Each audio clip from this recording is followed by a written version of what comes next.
कदाचित पुढचा युक्तिवाद हा आणखीनच इंटरेस्टिंग होत जाणार आहे।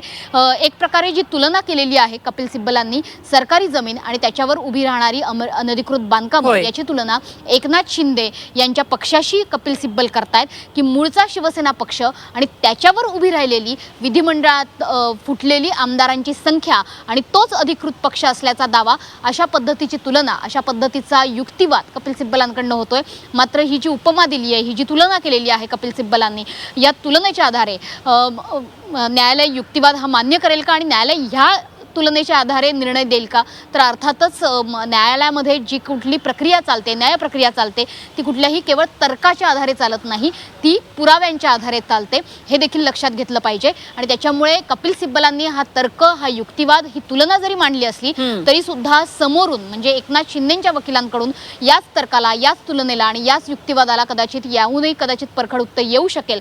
मात्र बघूयात अजून एकनाथ शिंदेंच्या वकिलांकडून नेमके कोणते भात्यातून बाण सोडले जात आहेत आणि कपिल सिब्बलांच्या भात्यात अजून किती बाण शिल्लक आहे। खरे कृष्णात, आता आणखी एक महत्त्वाचा टेक आपल्याला कोर्टाकडून आलेला आहे, तो म्हणजे की उद्धव ठाकरेंच्या बैठकीतील प्रस्ताव सर्वोच्च न्यायालयानं मान्य केलेले, मात्र नेमकं या विरोधात विधानसभा अध्यक्षांनी निर्णय दिला आणि पक्षाच्या 1999च्या घटनेच्या आधारे निर्णय घेणं हे बेकायदेशीर आहे असं कपिल सिब्बल यांनी म्हटलं। म्हणजे नेमकं त्यांना काय म्हणायचं होतं? कारण उद्धव ठाकरेंच्या बैठकीत जो प्रस्ताव होता तो सर्वोच्च न्यायालयानं मान्य केलेला होता, मात्र या विरोधात विधानसभा अध्यक्षांनी निर्णय दिला।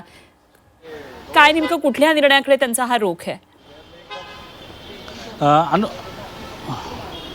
अनुपमा, 1999ची शिवसेनेची जी घटना आहे त्यानंतर देखील काही बदल हे कुठल्याही घटनेमध्ये होत असतात, त्यानुसार त्यामध्ये निर्णय घ्यावा लागतात। अगदी भारताची घटना असली तरी त्यामध्ये देखील बदल होताना पाहायला मिळतात। वेळच्या वेळीच्या परिस्थितीनुसार हे बदल जे आहेत ते अपेक्षित आहेत, त्यामुळे मूळ घटनेला समोर ठेवून त्यानुसार निर्णय घेणे जे आहे ते कुठंतरी बेकायदेशीर आहे असं त्यांचं मत आहे। आणि त्याचबरोबर त्यांनी सांगितलं की जो प्रस्ताव सुप्रीम कोर्ट मान्य करतं, उद्धव ठाकरे यांच्या बैठकीतला जो प्रस्ताव आहे तो मान्य करतं, परंतु त्या विरोधात जाऊन राहुल नार्वेकर जे आहेत ते मात्र निर्णय देताना पाहायला मिळत आहेत।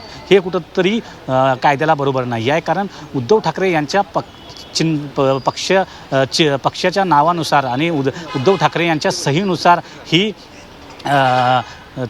जी व्हीपची निवड झाली असेल किंवा गटनेते म्हणून अजय चौधरी यांची नियुक्ती झाली होती आणि एकनाथ शिंदे यांना काढून अजय चौधरी यांची नियुक्ती झाली होती आणि त्यानंतर व्हीप म्हणून सुनील प्रभू यांना कायम ठेवलं गेलं होतं। त्यामुळे चुकीचा व्हीप काढला गेला आणि हे चुकीचं आहे अशा प्रकारचं त्यांनी सांगितलेलं आहे। त्यामुळे शिंदे गटाच्या आमदारांनी विधानसभा अध्यक्षांसमोर 2018ची पक्ष घटना सादर केली होती। त्यानंतर अतिरिक्त प्रतिज्ञापत्र दाखल करताना त्यांनी ही वकिलांची चूक असल्याचं म्हटलेलं आहे। हे अत्यंत महत्त्वाचं आहे, कारण ज्या शिंदे गटाकडून 2018च्या घटनेवर आक्षेप घेतला गेला, जी असंवैधानिक आहे असं म्हटलं गेलं, त्यांच्याच वकिलांनी ही घटना अगोदर निवडणूक आयोगाकडे सादर केली गेली होती। नंतर मात्र त्यांनी ती 2018ची घटना मागे घेतली आणि ही आपली चूक आहे अशा प्रकारचा त्यावेळी सांगितलं आणि त्यानंतर 2018ची घटना मागे घेऊन 1999च्या घटनेनुसार हा निर्णय घेतला गेला। त्यामुळं या संदर्भातले जे काही निर्णय घेतले गेले, विधिमंडळ पक्ष वेगळा आणि राजकीय पक्ष वेगळा असल्याचं यापूर्वी देखील वारंवार सांगताच आहेत। त्यानंतर विधिमंडळ पक्षाने शिंदेंना मुख्य नेता केलं, राजकीय पक्षातून किंवा पक्षप्रमुखांनी त्यांना गट नेता केलेलं नाही किंवा मुख्य नेता केलेलं नाही हे सांगण्याचा प्रयत्न कपिल सिब्बल यांच्याकडून होतोय। त्यामुळं आता ज्या प्रकारे 23 जूनच्या ठरावानुसार शिवसेना शिंदे यांना मुख्य नेता बनवलं गेलं आणि त्यांना पुन्हा गटनेता बनवलं गेलं आणि त्यानुसार ते पत्र राज्यपालांना दिलं गेलं। या संदर्भात शिवसेना शिंदेंना या प्रक्रियेचा का भाग बनवला नाही अशा प्रकारचा देखील प्रश्न कपिल सिब्बल यांच्याकडून उपस्थित केला जातो आहे। त्याचबरोबर शिवसेना शिंदे गटाकडून 39 स्वतंत्र प्रतिज्ञापत्र दाखल केली होती आणि त्यानंतर प्रत्येकाने 2018ची पक्षघटना नमूद करून ती सादर केली होती। मग 39 वकिलांकडून अशा प्रकारची चूक झाली का, हे कपिल सिब्बल यांनी सवाल केलेला आहे। कारण तुम्ही एकीकडं 2018ची घटना मान्य नाही म्हणता आणि तीच 2000ची घटना तुमच्याकडून 39 वकिलांकडून सादर केली जाते, 39 स्वतंत्र प्रतिज्ञापत्र दाखल केले जातात, तेव्हा तुमच्याकडून 2018ची घटना दाखल केली जाते आणि तुम्ही म्हणताय की 2018ची घटना सादर करणं ही आमच्याकडून चूक झाली। जी चूक मुद्दाम होऊन केलेली एखादी कारस्थान वजा कृतीही असू शकते असं कपिल सिब्बल यांचं मत आहे। पत्र राज्यपालांनी दिलं याचाशी संदर्भ नाही असं ते म्हणत आहेत. आणि त्याचबरोबर एकदा का घटनापीठाने निर्णय दिला असेल तर विधानसभा अध्यक्ष त्याच्या विरोधात निर्णय कसा काय घेऊ शकतात असं कपिल सिब्बल यांनी सवाल उपस्थित केलेला आहे. त्यामुळं विधिमंडळ पक्षाने शिंदेंना मुख्य नेता बनवलेला आहे, राजकीय पक्षानं बनवलेलं नाही. मुख्य नेता निवडीचं पत्र हे राज्यपालांनी दिलं, ज्याच्याशी काही संबंध नव्हता. मुख्य नेता पद जे आहे ते राजकीय पक्षाशी संबंधित होतं, विधिमंडळ पक्षाचा त्या संदर्भात काही संबंध नव्हता. कारण विधिमंडळात मुख्य नेता पद नसतं तर गट नेता पद असतं आणि हेच पत्र राज्यपालांना दिलं गेलं. ज्याचा राजकीय पक्षाशी आणि राज्यपालांशी याचा काही दुरान्वयी संबंध नव्हता. त्यामुळे अशा प्रकारचं निवडीचं पत्र थेट राज्यपालांना देणं कितपत योग्य आहे अशा प्रकारचा कपिल सिब्बल यांनी युक्तिवाद केलेला आहे. आणि 23 जूनच्या ठरावानुसार शिवसेना शिंदेंना हा पक्ष देण्यात आला अशा प्रकारे सांगितलं. आणि हे प्रकरण कोर्टात असताना आयोगाने असं का केलं असा एक प्रश्न उपस्थित होतोय विधिमंडळ. त्यामुळं आतापर्यंतचा जो युक्तिवाद कपिल सिब्बल यांच्याकडून जो आहे तो पाहायला मिळतो की थोडीशी पार्श्वभूमी अनुपमा या मागची जी आहे ते पाहणं गरजेचं आहे. कारण जेव्हा एकनाथ शिंदे हे सुरुवातीला जे 16 आमदार गेले होते त्यांच्या संदर्भात पत्रकाराचं केस दाखल झाली होती. त्यानंतर हे आमदार वाढत गेले, परंतु ज्या रात्री या संदर्भात 16 आमदार हे सुरतला निघून गेले त्यानंतर शिवसेना पक्षप्रमुख उद्धव ठाकरे यांनी बैठक बोलावली होती. आणि त्या बैठकीमध्ये एकनाथ शिंदे यांना गटनेतेपदावरून हटवून त्यापदी अजय चौधरी यांची नियुक्ती केली गेली होती, जी योग्य होती. आणि पक्षप्रमुख म्हणून त्यांनी केलेली नियुक्ती होती ती योग्य होती. व्हीप म्हणून सुनील प्रभू यांची नियुक्ती कायम ठेवण्यात आली. आणि त्याचवेळी दुसरीकडे मात्र एकनाथ शिंदे यांना जे मुख्य नेतेपद जे बनवलं गेलं ते विधिमंडळ पक्षानं बनवलं गेलं. म्हणजे कुठल्याही शिवसेनेच्या कुठल्याही राजकीय संघटनात्मक जी रचना असते त्या संघटनात्मक रचना कार्यकारिणी यांचं कुठंही निवडणूक झाली नाही किंवा अशा प्रकारचं कुठलीही बैठक पक्षाची झाली नाही, तरी देखील त्यांना कशाप्रकारे मुख्य नेता पद हे जे आहे ते दिलं गेलं. आणि काल देखील त्यांनी सांगितलं होतं की मुख्य नेता हे पद मुळात घटनेमतच नाही शिवसेनेच्या, तर ते कसं काय देण्यात आलं हा एक मुद्दा त्यावेळी उपस्थित करण्यात आला होता.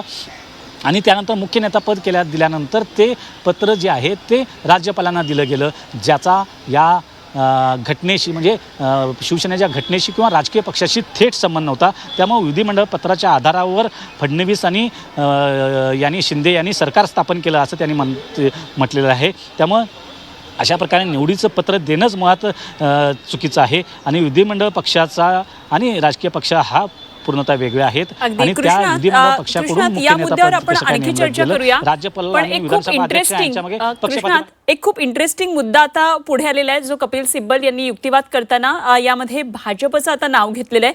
आणि ते म्हणतात की एकनाथ शिंदे यांनी आपल्या पाठीशी महाशक्ती असल्याचं म्हटलेलं होतं आणि एका राष्ट्रीय पक्षाचा शिंदेंना पाठिंबा होता असं सिब्बल यांनी युक्तिवादामध्ये म्हटलेलं आहे. तर महाराष्ट्रातून सुरतला गेले, त्यानंतर गुवाहाटीला शिंदे गेले याचा उल्लेख त्यांनी पुन्हा एकदा केला आहे. आणि गुजरात आणि आसाममध्ये भाजपचं सरकार होतं असं सिब्बल सांगतात. आणि त्याचबरोबर देवेंद्र फडणवीस यांनी राज्यपालांना लिहिलेल्या पत्राचा सुद्धा सिब्बल यांनी उल्लेख केलेला आहे.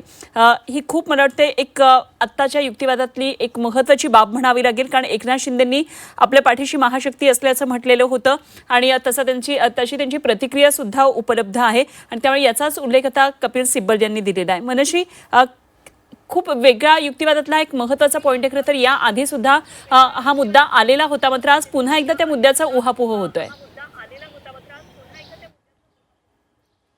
नक्कीच अनुपमा, तू म्हणते की हा मुद्दा आधी आलेला होता यापूर्वीच्या सुनावणीमध्ये, मात्र तो इतक्या स्पष्टपणे आलेला नव्हता.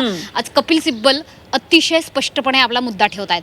पुन्हा एकदा काही वर्ष आपल्याला मागे जावं लागेल आणि पुन्हा एकदा तो जो राजकीय संघर्ष झालेला होता महाराष्ट्रामध्ये तो आठवावा लागेल. त्यावेळेस खरं तर ज्यावेळेस शिवसेनेतले उद्धव ठाकरे मुख्यमंत्री होते आणि त्यावेळेस शिवसेनेतले काही आमदार फुटले आणि ते सुरत, गुवाहाटी या ठिकाणी गेले, तेव्हा सुरुवातीची भाजपची जी भूमिका होती ती हीच होती की जे काही चाललंय त्याच्याकडे आम्ही बघतोय आणि त्याच्याशी आमचा फार काही संबंध नाही आहे, जे काही चाललंय ते आम्ही बघतोय. मात्र एक व्हिडिओ असा आला की ज्यामुळे पुन्हा एकदा महाराष्ट्राचं राजकारण ढवळून निघालं आणि पुन्हा एकदा चर्चा सुरू झाली. तो व्हिडिओ होता एकनाथ शिंदेंचा, ज्यामध्ये एकनाथ शिंदे म्हणतायत की आपल्या पाठी महाशक्ती आहे. आणि त्यावेळेस ही चर्चा झाली होती की ती महाशक्ती म्हणजे नेमकं कोण, ती महाशक्ती म्हणजे भाजप का, असे देखील प्रश्न उपस्थित झाले होते. आणि राजकीय वर्तुळात गरमागरम अशा पद्धतीच्या चर्चा झालेल्या होत्या. आणि त्यानंतर उघडपणे भाजपचा ह्या सगळ्या प्रकरणाला सपोर्ट आहे अशा पद्धतीची विधानं चर्चेत आलेली होती.